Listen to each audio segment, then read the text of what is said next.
Odu'ammee waraanni Itoophiyaa biyya koo keessaa ba'u jechuun waggaa tokkoof gurraa karrayyuu jedhaa kan turte Soomaaliyaan ergasii kadhannaa fi jaarsummaa guddaan waraanni Itoophiyaa Soomaaliyaa keessaa kan baane akka turus godhame. Waraanni Itoophiyaa humna guddaa qabu Soomaaliyaa keessaa ba'uun gara daangaa Itoophiyaatti erga deebi'ee waraanni muraasni qofti Soomaaliyaa keessatti hafeen booda ammoo Soomaaliyaan Itoophiyaan naaf qaqqabaa jettee ergaa tattamaa dhaamte jirti. Ameerikaan imbaasii ishee Soomaaliyaa Muqadishootti argamu cuftee ba'aa akka jirtu ibsame. Soomaaliyaan wanti isheen yaannee ishee mudateera. Waraana hedduun na baraaraa kan jette Soomaaliyaan magaalaa guddittiin biyyattii hidhattoota Alshabaabiin marfameera. Konkolaataan pireezidaantii Soomaaliyaa Hassan Sheikh Mohammed ittiin imalaa turan rukutamuudhaan eegdonni isaanii du'aniiru. Buufanni xiyyaaraa Muqadishoo guddichi moortaariidhaanis rukutameera. Waggaa tokko oliif tarkaanfii Itoophiyaan irratti fudhattu adda cituu isaatiin deebi'ee biyyee harraabee kan ka'e Alshabaab amma immoo jettiiwwan waraana Ameerikaa fi waraanni Itoophiyaa itti duulanis dhaabuun ulfaateera. Soomaaliyaatti maaltu ta'aa jira? Bal'ina isaa isin biraan geenya. Nagaaf jaalalli ardii jirtan maratti sinaa qaqqabu daawwattoota keenya odeessa wayitawaa yeroo kanaaf siniif qindeeffannee qabannee dhiyaanneerra hamma xumura qophii keenyaatti nu wajjin tura. Yeroo jalqabaaf gara chaanaalii keenyaatti kan dabalamtan subscribe gochuun mallattoo beelii sana fuulduratti sinii dhufu ala tokko gadi tuquun ol kan jetturraa kaadha like share commentis godha. Yeroo kana gootanii kaasee yeroo hundumaa oduuwwan haaraan wayita gadhiifaman dafanii isin qaqqabu. Kallattiin gara oduu keenyaatti wal wajjinaa dabarru.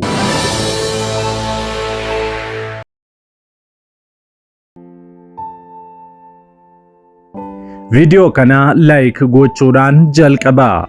Erga hundeeffamee reefu waggoota 17 Al-Shabaab hidhattoota Soomaaliyaa guddittii gaanfa Afrikaatti ijaaruu barbaaduu fi lammiilee nagaa boombiidhaan duguuguun gammachiisuu Al-Qaayidaa gaanfa Afrikaati. Hidhattoonni Al-Shabaab Al-Qaayidaa, IS fi Huutii akkasumas Boko Haram wajjin hidhattoota walitti dhufeenya cimaa qabanii fi deeggarsa meeshaa waraanaa fi loojistiikii akkasumas odeeffannoo argatanidha. Al-Shabaab waggoota 10 dura Soomaaliyaa to'achuuf yeroo fiixee ga'etti waraanni Itoophiyaa Soomaaliyaa qaqqabuufiidhaan karoora isaas karaatti hambise.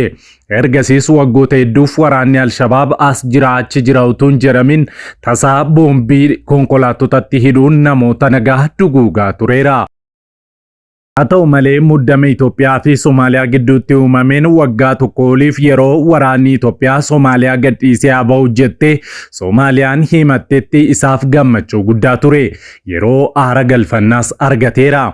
Waggaa muddamaan guute tokko booda Itoophiyaa fi Soomaaliyaan erga Tarkiitti araaramaniin booda wayitaa Dr. Abiy Ahmed ministeerri muummee Itoophiyaa gara Soomaaliyaatti imalanitti dirree xiyyaaraa Soomaaliyaa Moqadishootti argamutti marfiin reebaa tureera Al-Shabaab. Hidhattoota 10,000 kan qabu Al-Shabaab waraanni biyyoolessaa Soomaaliyaa walakkaa qofaan akka caalu himama. Maarree ministeerri muummee Itoophiyaa Dr. Abiy Ahmed erga Soomaaliyaadhaa gara Finfinneetti deebi'aniin booda Ameerikaa of duuba hiriirsisuun Al-Shabaab irratti tarkaanfii hamaa fudhatanis Al-Shabaab hafuura isaa dhuffatee of ijaaraa tureera. Odeeffannoo amma baheen ammoo Al-Shabaab mufii sanyii lammiilee Soomaaliyaa gidduutti mudatee fi naannolee fi mootummaa federaalaa Soomaaliyaa gidduutti uumamee mootummaa Soomaaliyaa diigamaa jiru fayyadamuudhaan Soomaaliyaa iddoowwan hedduu deebisee to'ateera. Al-Shabaab magaalaa guddittii Soomaaliyaa Muqadishootti fuulleffachuun imalaa jiraachuun erga dhagahameen booda Ameerikaan imbaasii ishee Soomaaliyaadhaa qabdu cuftee hojjettoota ishee Muqadishoodhaa baafataa akka jirtu ibsameera. Pireezidaantiin Soomaaliyaa Hassan Sheikh Mohammed akkuma duraan waraana Itoophiyaa xireeffataa himataanu keessaa haba'u jedhaa turan amma immoo ollaa gaafa muddamaa ollaa gaafa rakkoo yaa Itoophiyaa naa qaqqabaa jedhanii sagalee isaanii dhageessaniiru. Waraanni Itoophiyaa lakkoofsaan hedduu ta'e akka isaaniif qaqqabuu fi bulchiinsotaa fi naannolee Al-Shabaabiin to'ataman akka gadhiisaniifis Finfinneetti watuwaataniiru Moqadishoon. Yeroo muddamaa Itoophiyaa fi Soomaaliyaa sanaa firashee kan turan Tarkii, Gibxii fi Eertiriyaan akkasumas Sudaan ammatti Soomaaliyaa callisanii ilaalaa jiru. Finfinneen garuu hanga ammaatti watwaannaa Moqadishootiif deebiin kennitee jiraachuu baatus waraanni Itoophiyaa daangaa irra jiru garasitti imaluun Al-Shabaab irratti tarkaanfii fudhata jedhamee eegamaa jira. Soomaaliyaan erga Itoophiyaa gantee booda warra amanattee kanneen akka Turkii, Gibxii, Eertiriyaa, Jibuutii fi Sudaan lamaaniin ganamteetti. Kanarraa ka'uunis Itoophiyaan akka ishee gargaartuuf Itoophiyaatti xalayaa waraanaa ergitee jirti. Torban lamaan dura pirezidaantiin biyyattii Hassan Sheikh Mohammed utuu karaarraa imalaa jiranii konkolaataan isaanii rukutamuun eegdonni isaanii 4 du'aniiru. Hassan Sheikh Mohammed hancufa tufatanii mana isaaniitti deebi'an jechuudha.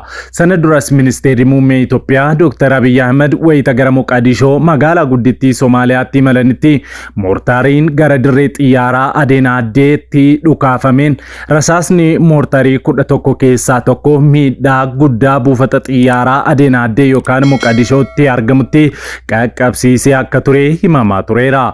Al-Shabaabis itti gaafatamummaa isaa akka fudhatee ture ibseera.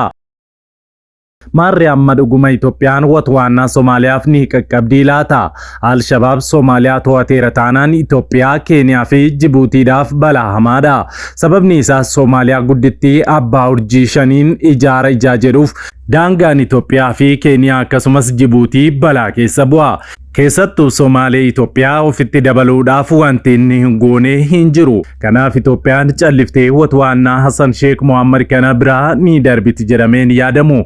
Dubbiin dhimmi gaanfa Afrikaas akka salphaatti hin ilaalamu. Kanaaf Itoophiyaan ulee aarii ishee Al-Shabaab irratti ni fudhatti jedhamee eegama. Hospitaalli Gaazaa hojjetaa jiru tokkichi Israa'eliin haleelamuun himame. Haleellaan Israa'el raawwatteen kutaalee wallaansaa dhukkubsattoota hordofii addaa ICU fi baqaqsanii yaaluu dhaabbata wallaansa guddichaa magaalaa Gaazaa keessaa barbadeessuu isaa gareen Hamaas beekse.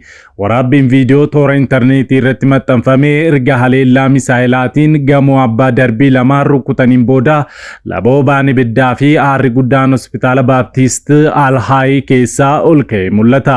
Dhukkubsattoota muraasa ammallee ciisanii hospitaalichatti yaalamaa turan dabalatee namoonni bakka sanarraa yoo baqatan ni mul'atu. Gaazexeessaan naannichaa tokko akka jedhetti raayyaan ittisaa Israa'el IDF doktorootaaf bilbiluudhaan akka baqataniif akeekkachiisa kenneera. Hamaas haleellaa kanaan yakka suukkanneessaa yoo jedhu Israa'el ammoo gabaasa kana qorachaa jira jetteetti. Akka tajaajila balaa tasaa siviiliitti namni haleellaa kanaan du'e hanga ammaatti hin gabaafamne. Gaazexeessaan naannichaa hospitaala sana keessa hojjetu tokko waraanni Israa'el doktara kutaa wallaansaa balaa tasaa keessatti yaalii baqaqsanii wallaan hojjetuuf bilbiluudhaan battalaan akka hospitaalicha keessaa ba'aniif gaafachuu hime. Dhukkubsattoonni hundii fi namoonni bakka jireenyaa irraa buqqa'an ba'uun gara lafa nagaa qabeessaatti baqachuu qabu turan jechuudhaan gabaasan qondaalichi. Gadi dhiifnee ba'uudhaaf daqiiqaa 20 qofaa qabna. Waraabbiin viidiyoo miidiyaa hawaasaa irratti qoodamee halkan keessaa hojjettoonni fi dhukkubsattoonni gamoo keessa gara alaatti wayita bahaa turan agarsiisas jedheera. Daa'immanii fi dubartoota dabalatee dhukkubsattoonni baay'een jiraattonni Gaazaa hedduun mooraa hospitaalaa keessa bakka itti daatanii turan keessaa baqachaa turanis jedheera. Al-Hayi dhaabbanni yaalii xiqqaa waraana dura ture barbadaa'uu gamoo wallaansaa fi hospitaalota Al-Shifaa kan kutaa kaaba Gaazaa keessatti argaman hordofee yeroo ammaa hospitaala tokkicha magaalaa Gaazaa keessatti tajaajila kennaa jirudha.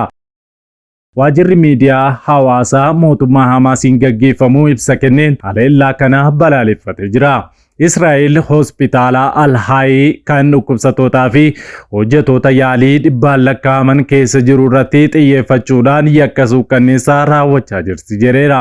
Onkoloolessa bara 2023 haleellaan hospitaaluma kana irratti raawwatameen namoota dhibbaan lakkaa'aman ajjeefamanii akka tures ni ibsa. Qondaalonni Filisxeem dhoohinsa kanaaf haleellaa Israa'el raawwatte jechuun himataniiru.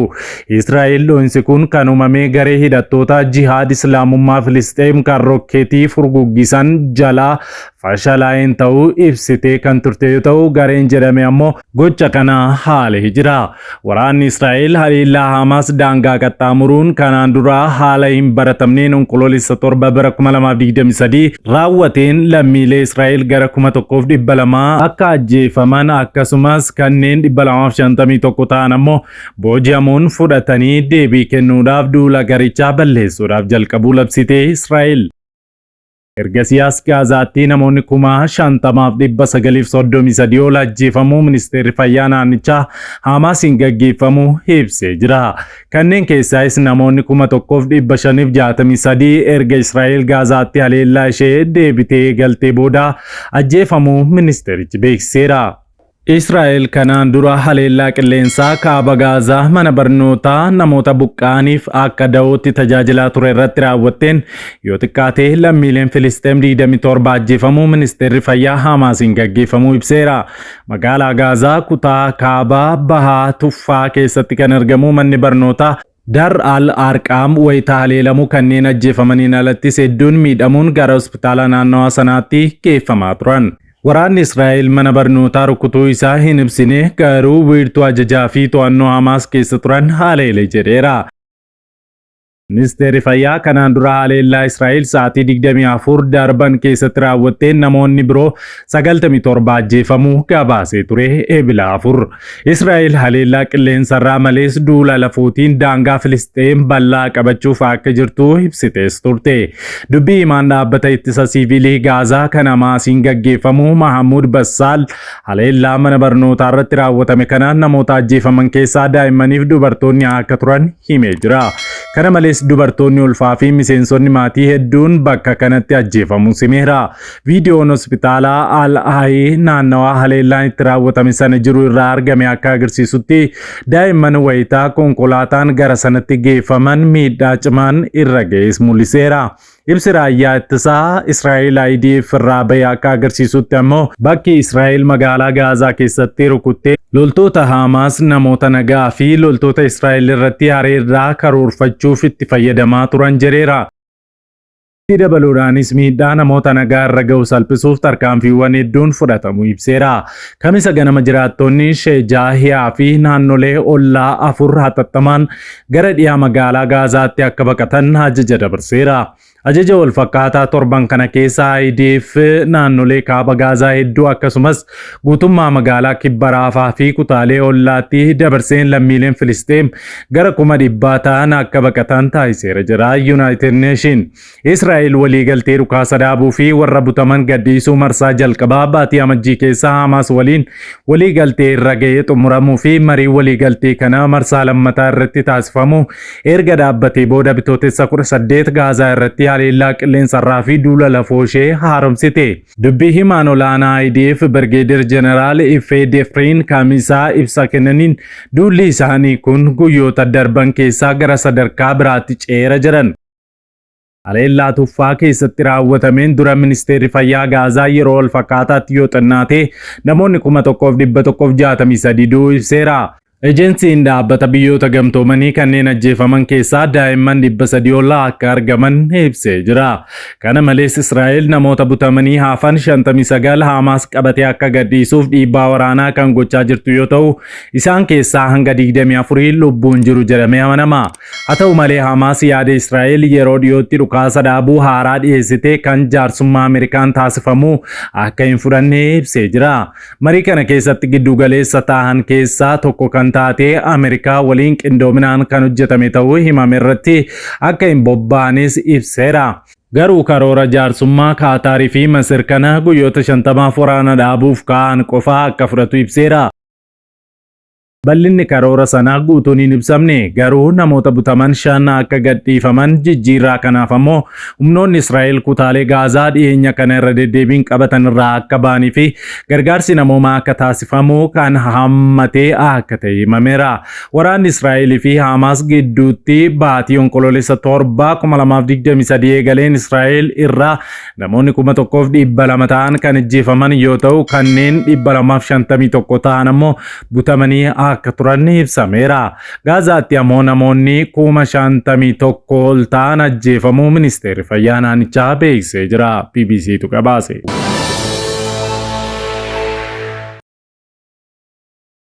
Egaan daawwattoota keenya qophiin yeroo kanaaf qabannee dhiyaannee kanneen hanga ammaatti daawwattanidha. Qophii keenya walakkaatti kan nutti dabalamtan chaanaalii keenya subscribe, like gochuu hin dagatina. Sa'aatii booda hanga walitti deebinutti nagaan tura.